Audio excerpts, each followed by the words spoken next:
बिस्मिल्लाहिर्रहमानिर्रहीम। अस्सलाम वालेकुम स्टूडेंट्स, उम्मीद है आप सब लोग ठीक होंगे। आज मैं आपका फर्स्ट ईयर का सेकंड चैप्टर शुरू करने जा रहा हूँ, डैट इज़ एटॉमिक स्ट्रक्चर। ये उसका पहला लेक्चर है।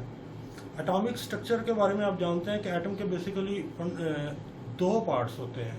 तो पहले उनकी ज़रा स्ट्रक्चर देख लें, तो फिर हम उसके पार्टिकल्स की तरफ आते हैं। एटम के बुनियादी तौर पर दो हिस्से होते हैं। एक उसका सेंट्रल हिस्सा होता है जिसे हम न्यूक्लियस कहते हैं, और इसके इर्द गिर्द सर्कुलर ऑर्बिट्स होते हैं। ये न्यूक्लियस है और ये बाहर जो है वो ऑर्बिट्स है। और ये भी आप जानते हैं कि न्यूक्लियस के अंदर दो फंडामेंटल पार्टिकल्स पाए जाते हैं, प्रोटॉन और न्यूट्रॉन। और न्यूक्लियस के बाहर ऑर्बिट्स के अंदर इलेक्ट्रॉन पाए जाते हैं। प्रोटॉन के ऊपर होता है पॉजिटिव चार्ज, न्यूट्रॉन पर कोई चार्ज नहीं होता और इलेक्ट्रॉन पर नेगेटिव चार्ज होता है। और आप ये भी जानते हैं कि इन तीनों में जो सबसे भारी पार्टिकल्स हैं वो न्यूट्रॉन है, दूसरे पर प्रोटॉन है और तीसरे पर इलेक्ट्रॉन है। एक न्यूट्रॉन तकरीबन 1842 इलेक्ट्रॉनों के बराबर होता है, जबकि एक प्रोटॉन 1836 इलेक्ट्रॉनों के बराबर होता है। तो ये कंपैरिजन हमें ये बताता है कि न्यूट्रॉन सबसे भारी होते हैं। वैसे आप जानते हैं कि एटम के अंदर तकरीबन 100 के करीब पार्टिकल पाए जाते हैं। उनमें से कुछ के आपने नाम भी सुने होंगे। 3 तो ये फंडामेंटल पार्टिकल्स हैं, ज़्यादा हमने इन्हीं पे बात करनी है, जैसे प्रोटॉन है, न्यूट्रॉन है, इलेक्ट्रॉन है। इसके अलावा आपने सुने होंगे न्यूट्रिनो, एंटी न्यूट्रिनो, प्रोटीनो, एंटी इलेक्ट्रॉन और मिजान और ग्लूऑन्स। ये वो पार्टिकल्स हैं जिनके नाम शायद आपने थोड़े बहुत सुने हो। बहरहाल एटम के अंदर 3 फंडामेंटल पार्टिकल्स पाए जाते हैं, तो इन्हीं पर हम बात करेंगे। तो पहला जो आपका टॉपिक है वो ये है डिस्कवरी ऑफ इलेक्ट्रॉन, यानी हम देखेंगे कि इलेक्ट्रॉन कैसे डिस्कवर हुए थे। इलेक्ट्रॉन को डिस्कवर करने के लिए जो एक्सपेरिमेंट किया गया था उसका नाम था डिस्चार्ज ट्यूब एक्सपेरिमेंट। हम इस पर भी बात करेंगे कैसे डिस्चार्ज ट्यूब क्यों कहते हैं। ये बेसिकली 3 साइंटिस्ट थे, जे थॉमसन, क्रुक्स और फैराडे। इन तीनों साइंटिस्ट जो हैं इनकी कोशिशों से इलेक्ट्रॉन डिस्कवर हुए थे और एक्सपेरिमेंट का नाम था डिस्चार्ज ट्यूब एक्सपेरिमेंट।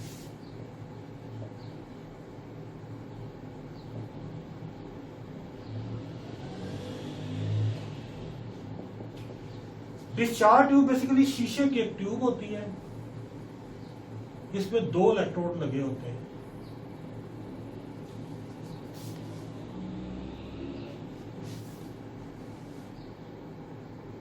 एक पॉजिटिव इलेक्ट्रोड है और एक नेगेटिव इलेक्ट्रोड है।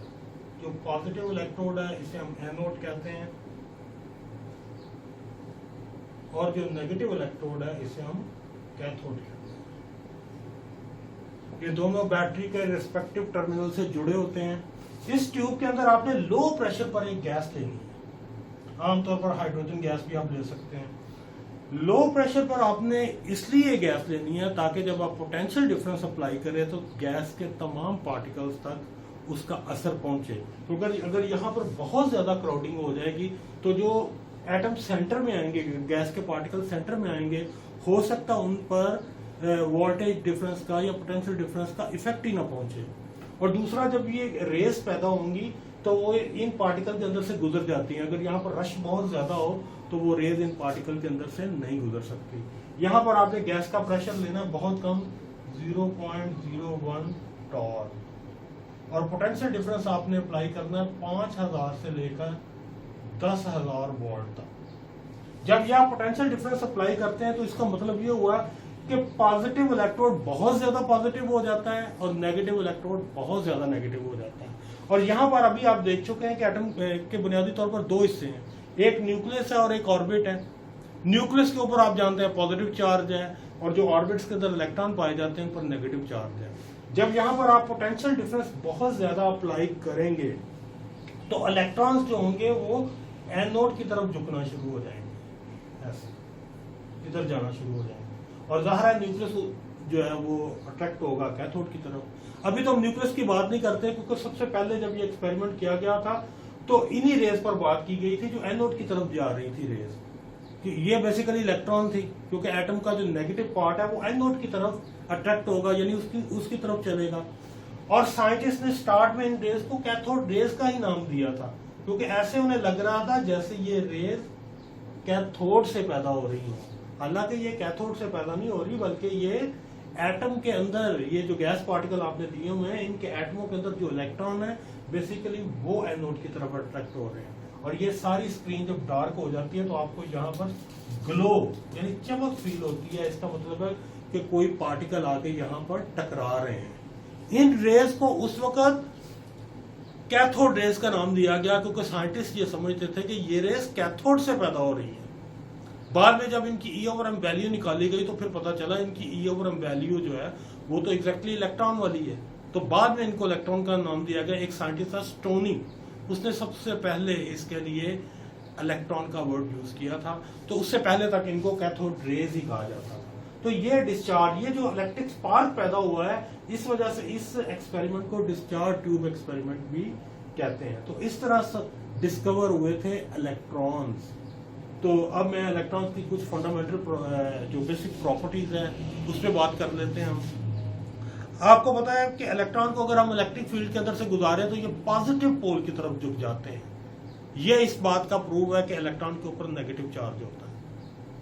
और अगर आप इसके रास्ते में कोई भी मसलन चीज रख देते हैं, जैसे ये फर्ज करें आप बॉल पॉइंट इनके रास्ते में रख देते हैं, तो पीछे इसका साया बनता है। ये इस बात का प्रूव है कि ये रेज जैसे लाइट रेज हैं उनकी तरह बिल्कुल ये स्ट्रेट लाइन में मूव करती हैं। क्योंकि अगर ये स्ट्रेट लाइन में मूव कर रही है, यहाँ आके टकरा रही है तो पीछे शेडो बन रहा है। अगर ये यहाँ से आके मुड़ जाती है और पीछे चली जाती है फिर तो शेडो बनता ही ना। तो अगर आप इलेक्ट्रॉन के रास्ते में कोई भी चीज रखते हैं तो उसका शेडो बनता है। ये इस बात का प्रूव है कि ये स्ट्रेट लाइन में मूव करते हैं। अगर आप इनके रास्ते में कोई कागज का कोई पैडल वगैरह बना के रख दें, उसके ऊपर फायर करें आप इलेक्ट्रॉन्स, तो आप देखते हैं वो पैडल घूमना शुरू हो जाता है। इससे ये साबित होता है कि इनका कोई मोमेंटम होता है, ये मटेरियल पार्टिकल्स होते हैं। एक और इनकी प्रॉपर्टी ये है कि ये कुछ ग्लास मटेरियल के ऊपर अगर इनको फेंका जाए तो ये वहां पर फ्लोरिसेंस पैदा करते हैं। अगर किसी मेटल के ऊपर आप इन्हें टकराते हैं, मेटल शीट के ऊपर, तो वहां पर ये हीट क्रिएट करते हैं। इसके अलावा आपको पता है जितने भी केमिकल रिएक्शंस होते हैं या केमिकल चेंजेस होती हैं, ये आमतौर पर इलेक्ट्रॉन के लेन देन से होती हैं। तो अगर आप किसी मटेरियल पर उसे फायर करते हैं, किसी रिएक्टेंट पर, तो उससे केमिकल रिएक्शन या केमिकल चेंज भी हो सकती है। तो ये इनकी जो मेन प्रॉपर्टीज हैं वो मैंने बोल दी हैं। नेक्स्ट जो है, हाँ, ये एक टॉपिक मैंने बताया नहीं आपको, इनसे एक्स रेज भी पैदा हो जाती हैं। एक्स रेज फॉर्मेशन का टॉपिक वैसे आगे आ रहा है, मैं वैसे थोड़ा सा आपको हिंट दे देता हूँ। ये फर्ज करें कोई हैवियर मेटल है, अगर आप इस पर इलेक्ट्रॉन फायर करते हैं और इसका इनर मोस्ट इलेक्ट्रॉन बाहर निकल जाता है तो यहाँ पर एक वैकेंसी क्रिएट हो जाती है, एक खाली जगह क्रिएट हो जाती है।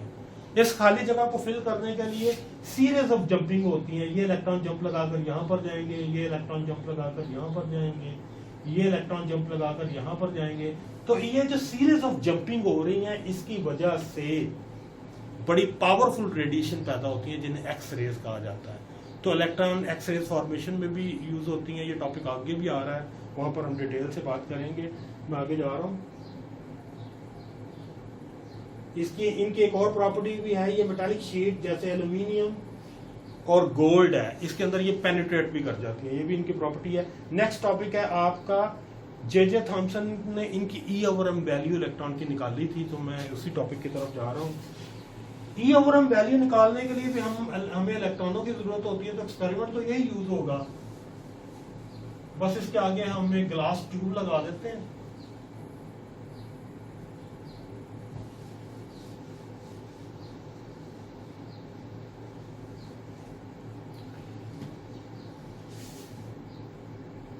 E over m value of electrons। Discharge tube experiment से आप इलेक्ट्रॉन पैदा करें, इलेक्ट्रॉनों को आपने आगे लेके जाना है। यहाँ पर आप एक ग्लास ट्यूब लगा दें इस तरह। आप जानते हैं कि इलेक्ट्रॉन स्ट्रेट लाइन में मूव करते हैं, तो इलेक्ट्रॉन सीधे जाके टकराएंगे इस पॉइंट पे, दैट इज P1। अगर इलेक्ट्रॉन को नॉर्मल हालात में आप आगे लेके जाते हैं शीशे की ट्यूब में, तो सारे इलेक्ट्रॉन जाके टकराएंगे पॉइंट P1 पे। और अगर आप यहाँ पर इलेक्ट्रिक फील्ड अप्लाई कर देते हैं, तो आपको पता है इलेक्ट्रॉन इलेक्ट्रिक फील्ड में डिफ्लेक्ट होते हैं पॉजिटिव पोल की तरफ, तो फिर इलेक्ट्रॉन जाके टकराएंगे पॉइंट P2 पे। अब आप इलेक्ट्रिक फील्ड को बंद कर दें, सिर्फ मैग्नेटिक फील्ड अप्लाई करें, तो इलेक्ट्रॉन जाके टकराएंगे पॉइंट P3। तो ये 3 ऑब्जर्वेशन है आपकी। अगर कोई भी फील्ड अप्लाई ना हो तो इलेक्ट्रॉन जाके टकराते हैं पॉइंट P1 पे, और अगर आप इलेक्ट्रिक फील्ड अप्लाई कर देते हैं तो इलेक्ट्रॉन जाके टकराते हैं पॉइंट P2 पे, और अगर आप इलेक्ट्रिक फील्ड बंद कर दें, मैग्नेटिक फील्ड अप्लाई कर दें, तो इलेक्ट्रॉन जाके टकराते हैं पॉइंट P3 पे। अब आपने बेशक वक्त इलेक्ट्रिक फील्ड और मैग्नेटिक फील्ड दोनों को अप्लाई करना है। इलेक्ट्रॉन किसी भी जगह पर गिर सकते हैं, लेकिन आपने उसकी वैल्यू को इस तरह एडजस्ट करना है कि इलेक्ट्रॉन दोबारा जाके पॉइंट P1 पे टकराए। जब ये पॉइंट P1 पे टकराएंगे तो उस पर इलेक्ट्रिक फील्ड की वैल्यू आपको E की वैल्यू देगी और मैग्नेटिक फील्ड की वैल्यू आपको M की वैल्यू देगी। इस तरह इलेक्ट्रॉन की E over M value discover हुई थी, और ये वैल्यू जो निकाली थी जे थॉमसन ने, that was 1.7588 into 10 raised the power 11 coulomb per KG, ये वैल्यू निकाली गई थी।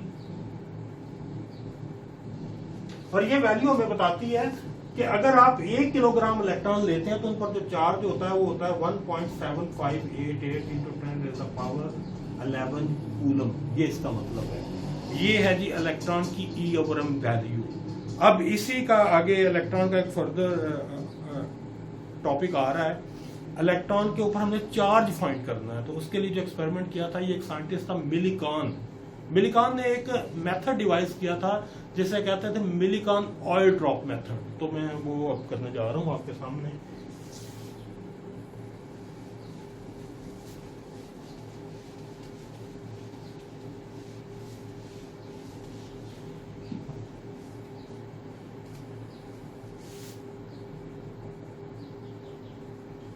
Millikan oil drop method. इसकी पहले आप जरा इंस्ट्रूमेंटेशन समझ लें, फिर हम इसकी जो वर्किंग है उसको देखेंगे। ये एक मेटल का एक ट्यूब है, मेटल का एक सिलेंडर कह लें आप।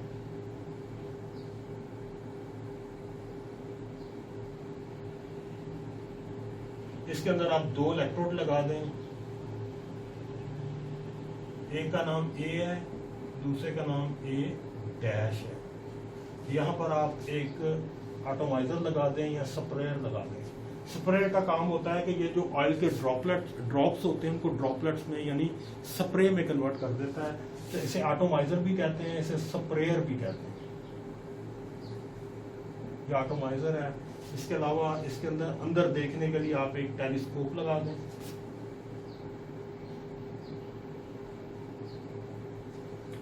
और यहाँ पर आप वैक्यूम अंदर क्रिएट करने के लिए या जगह खाली करने के लिए यहाँ पर एक वैक्यूम पंप भी लगा सकते हैं।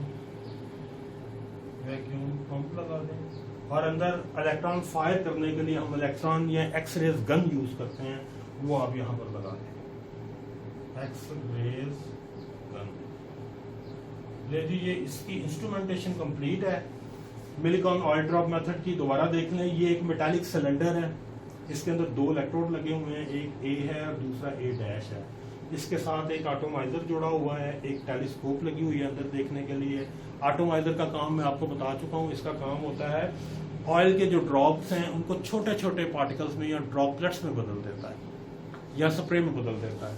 अंदर हमने एक एक्सरेज गन भी लगाई हुई है। इसका काम है अंदर पार्टिकल्स के ऊपर इलेक्ट्रॉन को फायर करना।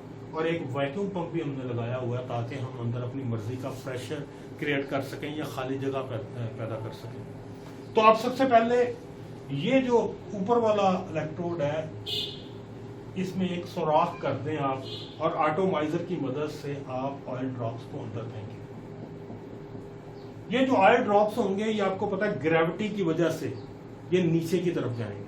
तो इनकी जो नीचे की तरफ जाने की वेलोसिटी है वो v1 is directly proportional to mg, जबकि m जो है ये मैस है ड्रॉपलेट की और g आपको पता है ग्रेविटी को जाहिर कर रहा है। अब जब ये ड्रॉपलेट्स नीचे की तरफ आएंगे तो टेलीस्कोप की मदद से आप इनकी जो है वेलोसिटी को जो है वो मेजर करके देख लें अंदर क्या हो रहा है। अब जैसे ये इस कंपार्टमेंट में के अंदर आएंगे ड्रॉपलेट्स, अब आपने दोनों इलेक्ट्रोड A और A डैश इनको बैटरी के टर्मिनल से जोड़ देना है। जब आप बैटरी के टर्मिनल से जोड़ेंगे तो A को आप एनोड बना दें और A डैश को आप कैथोड बना दें। और ये जो ऑयल ड्रॉपलेट्स यहाँ पर पहुंचे हैं इनके ऊपर आप इलेक्ट्रॉन गन की मदद से इलेक्ट्रॉन फायर करें। अब ये जो ड्रॉपलेट्स हैं ये इलेक्ट्रॉन एब्जॉर्ब करेंगे। कुछ ड्रॉपलेट्स होंगे जो एक इलेक्ट्रॉन एब्जॉर्ब करेंगे, कोई 2 कर लेगा, कोई 3 कर लेगा, कोई 4 कर लेगा, यानी ये मल्टीपल में जो है ना इलेक्ट्रॉन को एब्जॉर्ब कर सकते हैं। जो सबसे मिनिमम होगा ड्रॉपलेट्स जो एब्जॉर्ब करेगा वो 1 इलेक्ट्रॉन होगा। जैसे ही इन ड्रॉपलेट्स के ऊपर चार्ज आएगा, वो नेगेटिव चार्ज आएगा तो ये पॉजिटिव पोल की तरफ झुकेंगे और ये पॉजिटिव इलेक्ट्रॉन ऊपर लगा हुआ है। वही इलेक्ट्रॉन जो पहले नीचे जा रहे थे उन पर जब नेगेटिव चार्ज डेवलप होगा तो वो नीचे जाने के बजाय ऊपर जाना शुरू हो जाएंगे और इनकी ऊपर जाने की जो वेलोसिटी है वो v2 है। ये डायरेक्टली प्रोपोर्शनल है e माइनस mg, यानी इनकी ऊपर जाने की रफ्तार जो है या वेलोसिटी है उसका इन्हिसार इस चीज पर है कि आपने इलेक्ट्रिक फील्ड कितना अप्लाई किया हुआ है और e चार्ज ऑफ इलेक्ट्रॉन है कि इसने कितने इलेक्ट्रॉन एब्जॉर्ब किए हुए हैं। और mg को हमने माइनस इसलिए किया क्योंकि ये ग्रेविटी के अगेंस्ट जा रही है ये मूवमेंट। ये जो पार्टिकल्स थे आयल ड्रॉपलेट्स के पहले वो नीचे जा रहे थे, अब वो ऊपर जा रहे हैं। अब चूंकि वो ग्रेविटी के अगेंस्ट जा रहे हैं तो इसलिए मैंने माइनस mg कर दिया। अब अगर आप इलेक्ट्रॉन का चार्ज या इन ऑयल ड्रॉपलेट्स पर चार्ज निकालना चाहते हैं तो v1 इक्वेशन को आप v2 इक्वेशन से डिवाइड कर दें। अब ये जो इक्वेशन है इसमें सारी चीजें नोन है। v1 v2 ये वेलोसिटी आपने मेजर करनी है, इंस्ट्रूमेंट की मदद से मेजर करनी है, टेलीस्कोप की मदद से आप अंदर इनको देख रहे हैं। मैस ऑफ ड्रॉपलेट्स जो है ये हम फाइंड कर सकते हैं इन ड्रॉपलेट्स का के ऊपर इलेक्ट्रिक फील्ड की मदद से हम इसे सस्पेंड कर दें अगर तो इससे हम इनकी मैस निकाल सकते हैं। g की वैल्यू का आपको पता है 9.8 होती है, 10 भी बाज़ किताबों में लिखी जाती है। e इलेक्ट्रिक फील्ड है, ये हमने खुद अप्लाई किया हुआ है, हमें पता है इसकी वैल्यू का। तो अगर ये सारी चीजें नोन हो तो ये जो E है इसकी वैल्यू को आप फाइंड कर सकते हैं, that is charge on droplets या चार्ज ऑन इलेक्ट्रॉन। अब इसकी वैल्यू डिफरेंट आएंगी लेकिन साइंटिस्ट ने ये देखा जे थॉमसन ने कि इसकी वैल्यू जब भी आती है सबसे मिनिमम वैल्यू जो इसकी आती है वो आती है 1.602 इंटू 10⁻⁻19 कूलम, ये वैल्यू आती है। बाकी जो भी वैल्यू आती है वो इसका मल्टीपल होती है। इसका मतलब है कि इसकी सबसे छोटी वैल्यू जो एक्सपेरिमेंट में हासिल होती है वो ये होती है और ये उस वक्त होती है जब ऑयल ड्रॉपलेट्स ने एक इलेक्ट्रॉन को एब्जॉर्ब किया हो। अगर ऑयल ड्रॉपलेट्स ने एक इलेक्ट्रॉन एब्जॉर्ब किया हो तो उस पर जो चार्ज की वैल्यू आती है वो ये आती है। इसका मतलब हुआ कि ये चार्ज ऑन इलेक्ट्रॉन है। ई ओवर हम वैल्यू हम पहले ही निकाल चुके हैं 1.7588 इंटू 10⁻11। अब आपने चार्ज ऑन इलेक्ट्रॉन भी निकाल लिया तो अब आप इलेक्ट्रॉन की मैस भी निकाल सकते हैं। इक्वेशन मैं आपके सामने लिख देता हूं।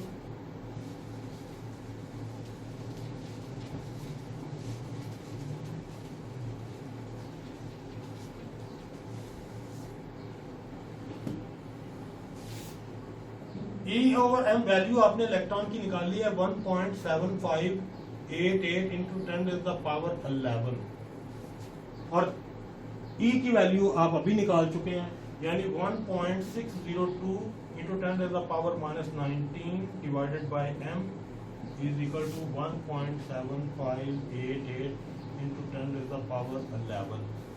अब आपने चूंकि इलेक्ट्रॉन की एक मैस निकालनी तो मैस को इधर ले जाएं और इसको इधर ले आए तो आपकी इक्वेशन बनेगी m is equal to 1.602 into 10⁻⁻19 divided by 1.7588 into 10⁻11 और इसका जो आंसर आएगा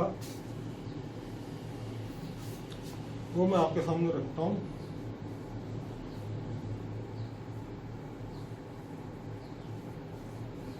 इसका आंसर हमारे पास आएगा 9.1 इंटू 10⁻⁻31। ये मैस निकली है इलेक्ट्रॉन की। इस इक्वेशन की मदद से आप इलेक्ट्रॉन की मैस निकाल सकते हैं। अब आगे मैं नेक्स्ट देखता हूं। अब उन्होंने पूछा जी एग्जांपल 1 देखें जरा आप, आपकी किताब में दी हुई है। How much heavier is the hydrogen atom as compare to electron. तो इसका भी आपने कंपैरिजन करना है, हाइड्रोजन की मैस और ये जो इलेक्ट्रॉन की मैस है इनका आपस में आप कंपैरिजन कर दें।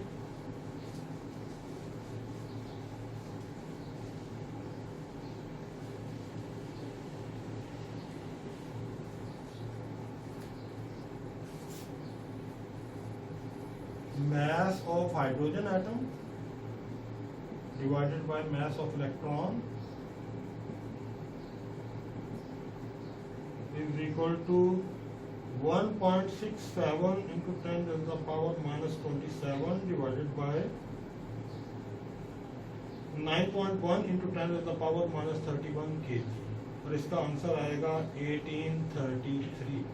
इसका मतलब ये हुआ कि हाइड्रोजन का जो एटम है तकरीबन 1833 गुना ज़्यादा भारी होता है इलेक्ट्रॉन से, और आप जानते हैं कि हाइड्रोजन के अंदर मेनली एक ही इलेक्ट्रॉन पाया जाता है और एक ही प्रोटॉन पाया जाता है।